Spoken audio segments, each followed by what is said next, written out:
নবান্ন চোর চোর চোর চোর চোর চোর চোর চোর চোর চোর চোর নবান্ন চোর চোর চোর চোর চোর চোর চোর চোর চোর চোর নবান্ন চোর চোর চোর চোর চোর।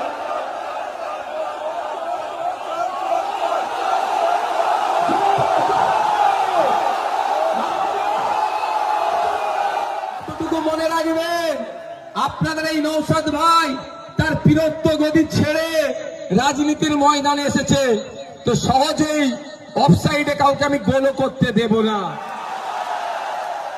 আজকে আমার 8টা প্রোগ্রাম আছে, এটা মানে 4 নম্বর চলছে, 5 নম্বর। আপনি বলুন তাহলে আমার স্ট্রেংথ কত, স্টামিনা কত আছে? যদি 20,000 করে হতো কত হতো? 1.5 লাখ, কম করে 1,60,000। কিন্তু সেটা ছেড়ে আমি অন্য রাস্তায় এসেছি, নোংরামি বন্ধ করার জন্য, চাল চুরি বন্ধ করার জন্য, রেশন চুরি বন্ধ করার জন্য, রেশনে প্লাস্টিকের চাল ভরে দিচ্ছে সেটা বন্ধ করার জন্য এসেছি।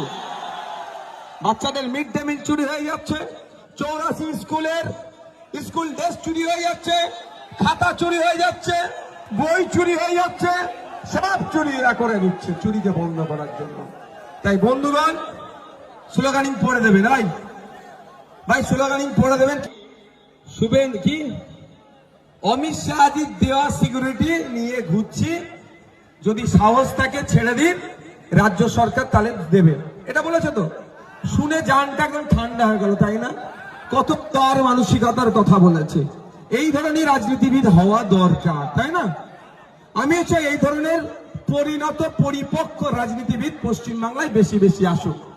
কিন্তু অভিষেক বাবু জানা নাই অলরেডি নওশাদ সিদ্দিকী তিনবার তার পিসিমণি তথা রাজ্যের স্বরাষ্ট্রমন্ত্রী মুখ্যমন্ত্রীকে তার নিরাপত্তার জন্য 3বার চিঠি করেছে, নিরাপত্তা রক্ষী দেয়নি। তারপরে আমি অমিত শাহজিকে চিঠি করলাম যে পশ্চিমবাংলায় বিরোধী দলের যারা বিধায়ক আছে সবাইকে আপনি সিকিউরিটি দিয়ে রেখেছেন, আমিও তো বিরোধী দলের বিধায়ক, আমি কি দোষ করলাম? আমার উপর এই ধরনের প্রাণঘাতী হামলা চলছে, আমাকে নিরাপত্তা রক্ষী দেওয়া হোক। তাও অমিত শাহ আমার কথাই সাড়া দিল না। যাহাই দিদি তাহাই দাদা, পিছিয়ে বর্গের কথা বলছি, পিছিয়ে বর্গের দলিত আদিবাসী হিন্দু মুসলমানের অধিকারের কথা বলছি। স্বাভাবিকভাবে অমিত শাহজি হোক আর মোদীজি হোক আর মমতা দিদি হোক, সবার তো মুখটা একটু আমার প্রতি গুমড়ে থাকবে, এটা স্বাভাবিক। তারা আমাকে দিল না, অমিত শাহজিকে চিঠি করলাম দিল না, মমতা ব্যানার্জিকে 3বার চিঠি করেছি দেয়নি। তারপরে আমি স্পিকার স্যারকে চিঠি করলাম, আমি যার কাস্টোডিয়ান, আমি যার আন্ডারে আছি, যিনি আমার কাস্টোডিয়ান, তাকে বললাম যে ন্যূনতম বিধায়ক হলে যেই সিকিউরিটিটা পাওয়া যায় সেটা অন্তত আমাকে দেওয়া হোক। তাও মমতা ব্যানার্জি, এই অভিষেক ব্যানার্জির পিসিমণি, আপনাদের জানিয়ে রাখি, মিষ্টি মিষ্টি কথা বলে সরল ধর্মপ্রাণ মুসলমান দলিত আদিবাসীর কাছ থেকে দীর্ঘদিন এরা ভোট লুট করেছে। নওশাদ মার্কেটে আসার পরে এদের ভোট লুট বন্ধ হয়ে যাচ্ছে, এদের এই জন্য তারা চাপে পড়ে যাচ্ছে। নওশাদের বক্তব্য ক্যাপটিভ ভোট ব্যাংক হিসাবে থাকবেন না, ক্যাপটিভ ভোট ব্যাংক হিসাবে থাকবেন না, আপনার অধিকারের নিরিখে ভোট চান। আপনি দলিত, আপনি আদিবাসী, আপনি হিন্দু, আপনি মুসলমান, আপনি ওবিসি, আপনি খ্রিস্টান, আপনি ছাত্র, আপনি যুবক, আপনি কৃষক, আপনি শ্রমিক, আপনি সরকারি কর্মচারী, আপনি প্যারা টিচার, আপনার যে সংবিধান প্রদত্ত অধিকার আছে সেইগুলো চান, তার জন্য আওয়াজ তুলুন। বারবার কথা বলেছি, আমার সাথে যুক্তি তর্কে পেরে উঠতে পারছে না বলে আমার সম্পর্কে মিথ্যাচার করছে। কিন্তু মিথ্যাচারের ঝপের চপটা আমার দেগঙ্গার ভাইরা মায়েরা খাবে কি মনে হয়? এই অভিষেক বাবুর ঢপের চপ আমরা খাবো। তারপর আমি জবাব দিয়ে যাচ্ছি, আমি 3বার মমতা ব্যানার্জিকে চিঠি করেছি, একবার স্পিকার স্যার আর একবার স্বরাষ্ট্র সেন্ট্রাল হোম মিনিস্ট্রিকে করেছি, কেউ আমার ডাকে সাড়া দেয়নি।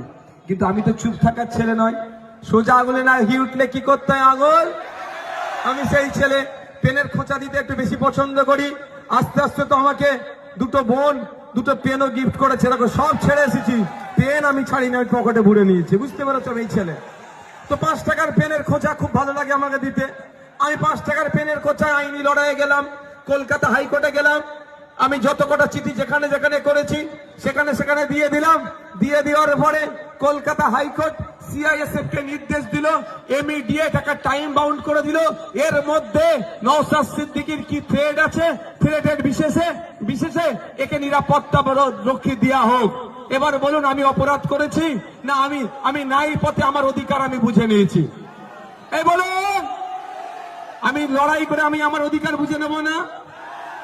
তো এই অধিকার বুঝে নিয়েতে অনেকের অসুবিধা হচ্ছে। কি বলছে যে রাজ্য অমিত শাহর পুলিশ ছেড়ে দিক, আমরা দিয়ে দেবো। আমি তাহলে একটু জানতে চাই অভিষেক বাবুকে, যে অভিষেক বাবু আপনি যখন দিল্লি এয়ারপোর্টে নামেন, সিআইএসএফ আপনাকে স্কট করে মেন দরজা অব্দি ছেড়ে দেয়, সেটাও সিআইএসএফ, এরাও সিআইএসএফ। ও আপনাকে এয়ারপোর্ট থেকে, ফ্লাইট থেকে মেন গেট পর্যন্ত অমিত শাহ পুলিশ ছেড়ে দিলে কোনো অসুবিধা হয় না। আর নওশাদ সিদ্দিকী মামলা করে সিআইএসএফ নিলে আপনারা তো বুক ফাটে কেন? জানবো না আমরা? অ্যাকচুয়ালি অভিষেক বাবুর বুক ফাটেনি, এখানে যিনি আছেন তার তিনার হয়ে টোকালতি উনি করেছেন। এই জন্যই যে দেখছে দেগঙ্গা বেরিয়ে গিয়েছে হাত থেকে, যদি একটু মানুষকে ভুল বুঝিয়ে কিছু ভোট ফিরিয়ে আনতে পারি, অতটি সহজ নয়। এটা 2021 নয়, এটা 2026। 2021-এ অনেক কটা ইকুয়েশন ছিল, তখন সিংহ চিহ্ন দাঁড় করিয়ে দিয়ে কনফিউজ ক্রিয়েট করে দিয়েছিল। ওই জন্য আমরা এই সিটটাতে লস করেছিলাম, অস্বীকার করার জায়গা নাই। অনেক কটা ইকুয়েশনের মধ্যে একটা ইকুয়েশন ছিল, আর একটা কি ছিল, বিজেপি চলে আসবে। এই গল্প শুনিয়েছিল। এই নির্বাচনে আর বাইনারি তৈরি করতে পারছে না। আর এইবারে একটা বড় বৈশিষ্ট্য আছে, একজন বর্ষিয়ান নেতাকে আমরা প্রার্থী করেছি। গত বছরটাও ভালো ছিল, কিন্তু এটা বর্ষিয়ান একজন পরিপক্ক রাজনীতিবিদ। কোথায় কোন সুইচে কি কাজ করতে হবে, কোন কাঁটা কিভাবে তুলতে হবে, কোন নেট কোন কাছিতে কাটতে হবে, কোন জায়গায় লিকোপ্লাস দিতে হবে, সব ভালো করে জেনে বসে আছে। সুতরাং আর রোগ নাই। সেই জন্য আপনাদের একটু ভুল বুঝাতে চাইছে। আমি আপনাদের বলি, আপনাদের জেনে রাখা দরকার। আমার জানার মধ্যে যদি ভুল হয়, আশা করছি অভিষেক বাবু পরের বক্তব্যে আমার ভুলটা শুধরে দেবে। এডুকেশন হ্যাজ নো এন্ড, শিক্ষার কোনো শেষ নাই। আমার জানার গাড়িতে ভুল থাকতে পারে, যদি থাকে অভিষেক বাবু পরের বক্তব্যে কি করবে, আমার ভুলটা শুধরে দেবে। কি দিল্লি এয়ারপোর্ট থেকে বার হলেন, পার্লামেন্ট গেলেন, আপনার বাসভবনে গেলেন, আপনার নিরাপত্তাটা কে দেয়? বাংলার police, West Bengal police, Calcutta police, না ব্যারাকপুর কমিশনারেটের পুলিশ দেয়? কে দেয়? দিল্লি পুলিশ দেয়। দিল্লি পুলিশ কার আন্ডারে? সিআইএসএফ যার আন্ডারে, দিল্লি পুলিশ তার আন্ডারে, তথা অমিত শাহজির আন্ডারে। দিল্লিতে গিয়ে আপনি দিল্লি পুলিশের নিরাপত্তা নেবেন, তখন কোনো অসুবিধা নাই, তখন খুব ভালো লাগে। আর নওশাদ সিদ্দিকীর উপরে প্রাণঘাতী হামলা আপনারা চালাচ্ছেন, তাহলে সেখানে নওশাদ সিদ্দিকী আর আইনি লড়াই করে নিরাপত্তা রক্ষী দিলে এত কেন অসুবিধা হয় আপনাদের? এই প্রশ্ন করবেন না? তাহলে ক্লিয়ার মেসেজ ক্লিয়ার তো? তাহলে কেউ যদি বলে অমিত শাহজির পুলিশ ছেড়ে দিতে, বা কেন অমিত শাহজির পুলিশ নিয়ে ঘুরছে, উত্তর দিতে পারবেন? এরপরে একটা প্রশ্ন থাকছে, উনি বলেছেন অমিত শাহজির পুলিশ কি ছেড়ে দিবার কথা। হ্যাঁ, আমি অমিত শাহজির পুলিশ তো নই, এটা দেশের পুলিশ। কি এটা দেশের পুলিশ, দেশের force, central reserve arms forces এর মধ্যে এরা একজন। তাই এটা দেশের ফোর্স। তারপরেও বলছি, আপনি বলুন, আর এরপর থেকে যখন দিল্লি যাবেন, এয়ারপোর্টে ফ্লাইট থেকে নেবে, পার্লামেন্ট হাউস বলুন আর আপনার বাসভবন বলুন, বা আপনি যেখানে থাকেন সেইখান পর্যন্ত আপনি কথা দেন দিল্লি পুলিশকে নেবেন না। আমিও কথা দিচ্ছি, বিনা সিকিউরিটিতে আমিও ঘুরবো। কি বলছি বুঝে আসছে? উনি দিল্লিতে গিয়ে অমিত শাহর পুলিশ নেবে, সেখানে অসুবিধা নাই। আর নওশাদ এখানে মামলা করে দেশের পুলিশ নেবে, ওনার ওই জন্য বুক ফেটে যায়।